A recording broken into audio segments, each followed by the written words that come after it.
Major doctor Surendra Punia हैं, आज हमारे साथ शामिल हैं, जो शिखर से आम आदमी पार्टी के लोकसभा के उम्मीदवार रह चुके हैं और सेना के स्पेशल फोर्स में अधिकारी रह चुके हैं। ये जम्मू कश्मीर, सियाचिन, संयुक्त राष्ट्र संघ, 2 राष्ट्रपतियों के चिकित्सक और द प्रेसिडेंट्स बॉडीगार्ड में सेवाएं भी दे चुके हैं। इन्होंने खेलों में भारत का नाम रोशन किया है और भारत के लिए 21 पदक भी जीते हैं। सेना और खेल में उत्कृष्ट योगदान के लिए भारत के राष्ट्रपति प्रणब मुखर्जी ने इन्हें विशिष्ट सेवा मेडल से भी सम्मानित किया है। लेकिन अब सुरेंद्र पुनिया फर्जी कंपनियों से चंदा लेने के खुलासे के बाद आम आदमी पार्टी का साथ छोड़ चुके हैं, इस्तीफा दे चुके हैं।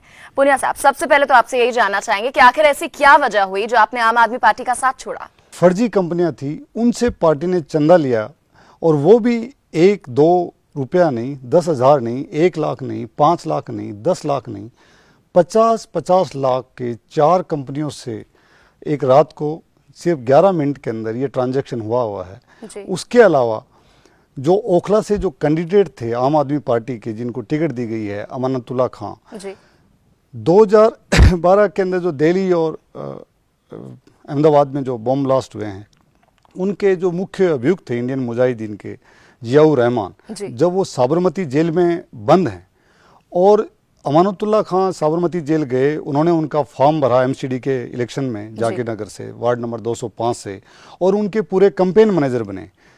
मैं आपको एक चीज़ बताना चाहूँगा कि मैं एक फौजी आदमी हूँ और मैं कश्मीर में मैंने सर्विस की है। मेरे सीनियर्स, मेरे कलीग्स, मेरे जूनियर्स वहाँ शहीद हुए हैं और जब मैं ये देखता हूँ कि उन लोगों को टिकट दी जा रही है जिनका सीधा सीधा कनेक्शन उन लोगों के साथ है या उन लोगों के साथ उनकी उठा बैठी है, उन लोगों के साथ उनकी आवाजाही है, उनके लिए वो लोग काम कर रहे हैं, जिन लोगों ने इतने बड़े ब्लास्ट किए हैं और इस देश की एक भोली भाली जनता जिसमें मरी है।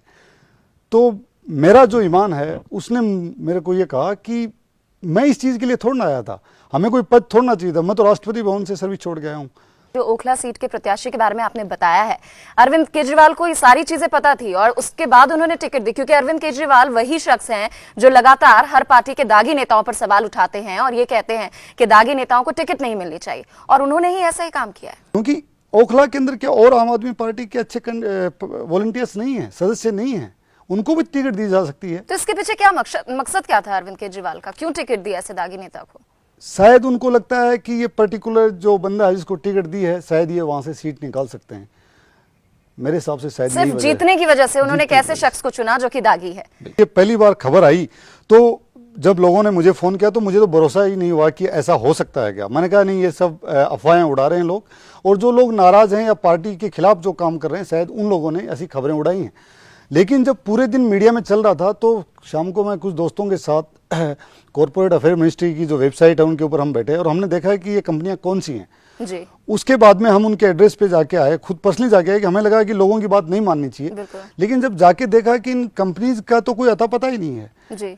इनका कोई बिजनेस ही नहीं है, इनका कोई कारोबार ही नहीं है, न कोई डेट है, न कोई लोन है, कुछ भी नहीं है। और तो ऐसा लगा कि ये पैसा शायद हवाला या और किसी गलत मंतव्य से शायद यहाँ पे ट्रांसफर जी। लेकिन वो तो ये कह रहे हैं कि चेक हम दे रहे हैं, चेक के जरिए हम कैसे काला धन को सफेद कर सकते हैं, ब्लैक मनी को कैसे व्हाइट कर सकते हैं, चेक से तो व्हाइट मनी हम अपने ट्रांसफर करेंगे। मैं आपको एक चीज बताना चाहूंगा कि पार्टी की जो पॉलिसी है उसमें योगेंद्र जी ने एक बार पूरी प्रेस को भी बताया है कि जब भी कभी पार्टी को 10 लाख या उससे अधिक का चंदा मिलेगा जी, तो पार्टी उस आदमी से पहले चंदा नहीं लेगी। पहले जो पॉलिटिकल अफेयर कमेटी है उसके अंदर डिस्कशन किया जाएगा, सबसे पूछा जाएगा कि ये पर्टिकुलर आदमी या फर्म या कंपनी या कोई संस्था पार्टी को 10 लाख से अधिक चंदा दे रही है, के बाद में ही चंदा लिया जाएगा।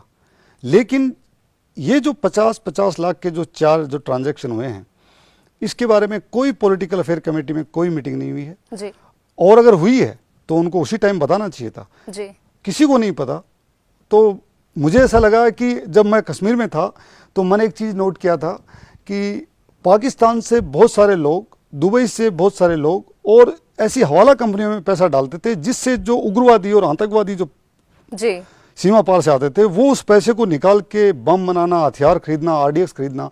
और मैंने खुद ने देखा कि मेरे जो साथी हैं वो शहीद हुए हैं। तो इसलिए मेरा ध्यान बिल्कुल इस चीज़ की तरफ गया कि जब इनका कोई अता पता ही नहीं है, कोई इनका पीछे कोई इतिहास ही नहीं है और ये इतनी बड़ी अमाउंट पार्टी के अंदर आ गई और उसके बाद में सबसे बड़ा बुरा इसलिए लगा मुझे कि ऊपर से डिफेंड करना, मतलब ऐसे दिया है कि एक ऐसे कैंडिडेट को टिकट दी गई है जिसके संबंध उन लोगों से हैं जिनसे नहीं होने चाहिए राष्ट्रीय सुरक्षा के हिसाब से, और पार्टी के अंदर जो चंदा आया है वो गलत तरीके से गलत लोगों के द्वारा फर्जी कंपनियों से आया है।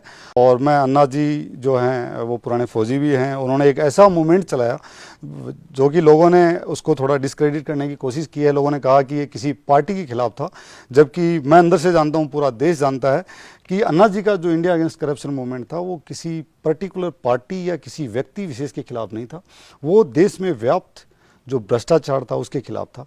तो मैं उस विचारधारा का इंसान हूँ।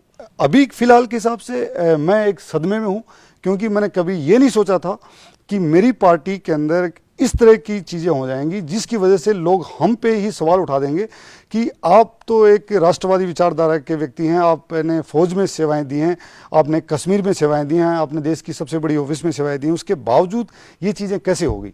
तो मैं एक तरह से खुद सदमे में हूँ कि मतलब ऐसा नहीं होना चाहिए था। तो अभी फिलहाल मैं किसी पार्टी को ज्वाइन करने का मैं कुछ नहीं सोच रहा हूँ। जी, अब ये भी बातें सामने आ रही हैं आम आदमी पार्टी की तरफ से कि आपने पार्टी छोड़ी है। अक्सर वो ऐसा कहते हैं जो उनकी पार्टी छोड़ते हैं वो देशद्रोही हो गए हैं। आपके साथ भी उन्होंने ये टैग जोड़ा है, तो इस पर क्या कहेंगे आप? मुझे जिस आदमी ने भी ये कहा है कि ये देशद्रोही हैं, तो पहले तो मैं उनकी सोच के ऊपर मुझे दया आती है कि जो आदमी इस देश के लिए कश्मीर में 6 साल मिलिटेंट्स उग्रवादियों से लड़ा हो, जिसके साथी, जिसके सीनियर्स, जिसके जूनियर्स जिन्होंने देश के लिए खून बहाया हो, और जो लोग ऐसी बातें कर रहे हैं, जिस आदमी ने सियाचिन में जहाँ पे -60 डिग्री पे जो रहा हो, जो आदमी देश की सबसे बड़ी जो ऑफिस है राष्ट्रपति भवन, वहाँ पे जिस आदमी ने 6 साल सेवाएं दी हों, जो आदमी इस देश के लिए तिरंगे के लिए खेला हो, और जिस आदमी ने इतने मेडल जीते हों, तो और इतना होने के बावजूद अगर कोई भी आम आदमी पार्टी का अगर आदमी ये कहता है कि मेजर सुरेंद्र पूनिया देशद्रोही है कि उसने पार्टी से इस्तीफा दे दिया, तो मैं चाहूँगा कि रब और भगवान ऐसे आदमियों को सद्बुद्धि दे और वो फलें फूलें। और मुझे शायद ये किसी को भी प्रूव करने की ज़रूरत नहीं है कि मैं देशभक्त हूँ या मैं देशद्रोही हूँ। ये पूरी देश की जनता जानती है और मेरी आत्मा और मेरा ईमान जानता है। ऐसे लोगों के बारे में मैं कोई टिप्पणी नहीं करना चाहूँगा।